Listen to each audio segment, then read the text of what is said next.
Hello guys, meron tayo ditong beef. Gawin natin siyang steak, bistek Tagalog. Okay, hiwa-hiwain lang natin siya muna.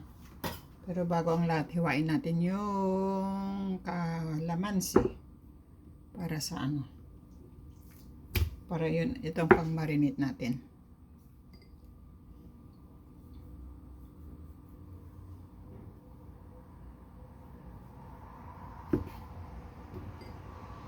Bali frozen itong kalamansi ko. Kasi binili ko na fresh. Pag hindi ko naubos, freezer ko. Ito na guys, yung ating napiga na kalamansi. I-set aside muna natin at mag-slice natin yung baka karne.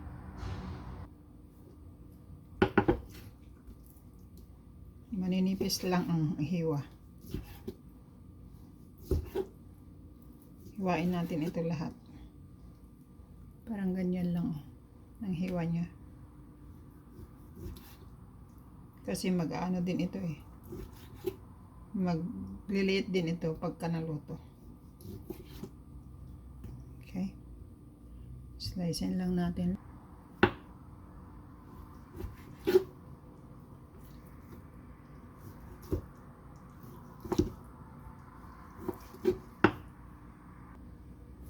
Ito na guys, na natin. Na slice na natin. Marinate natin siya sa kalamansi.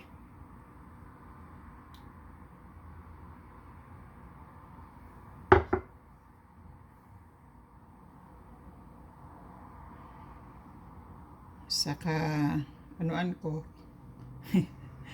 sa kasipagan ko, hindi ko na nilagay sa strainer. Nilagay ko na lang sa kamay ko. Ayan, na pala.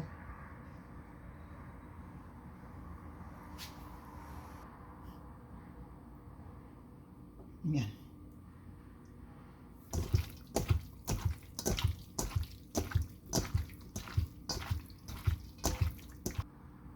Yan, pitpitan natin siya ng bawang. Yan.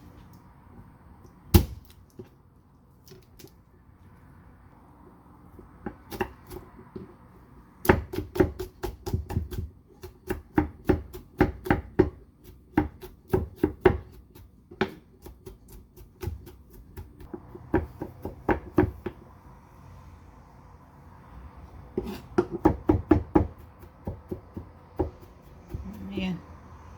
Tapos na ilagay na natin dito sa may karne natin. Yan.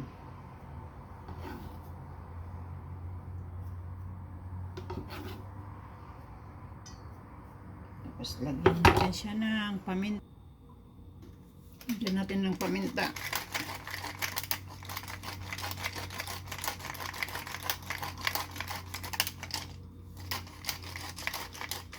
Maraming paminta. Mas masarap, mas maraming paminta.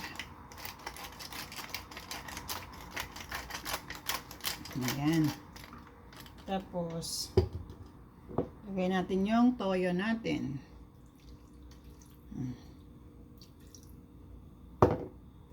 Lagyan natin ng konting magic sarap.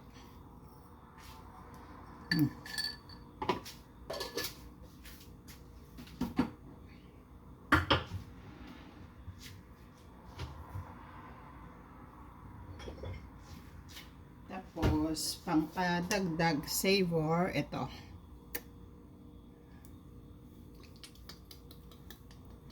Kahit ilang patak lang. Ayan. Oh, shoot. Tilamsik. Ayan. Lagyan natin ng konting mantika.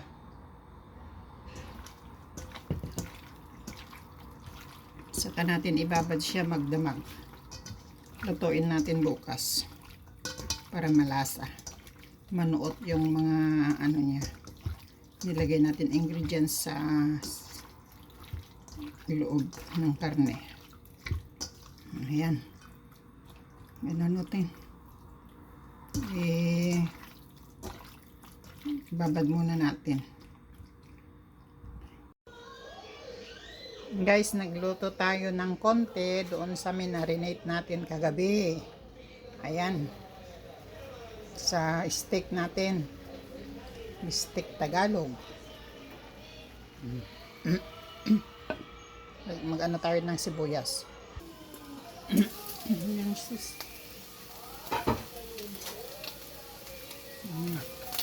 Natuyo na siya. Balik ka rin natin.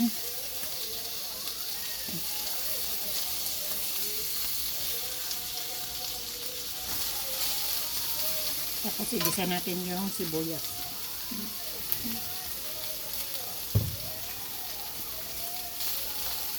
Konti lang. Ginisa ko yan kanina sa bawang.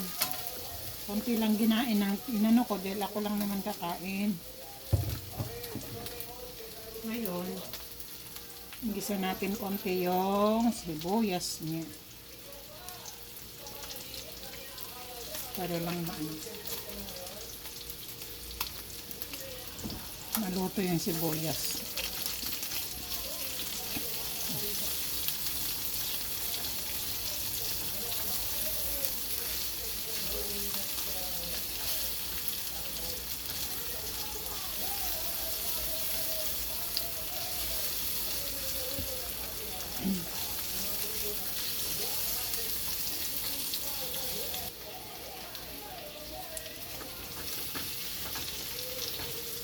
Yan, lagyan natin siya ng konting soy sauce. Ay, oyster sauce. Pangpakintab. Sa pangpalinamnam.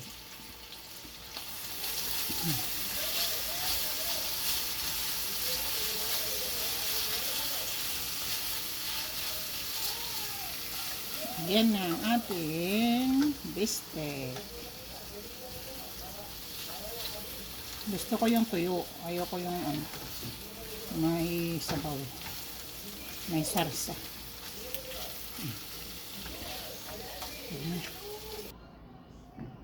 Ito na guys, ang ating bistek. Kainan na. Sarap-sarap na yan.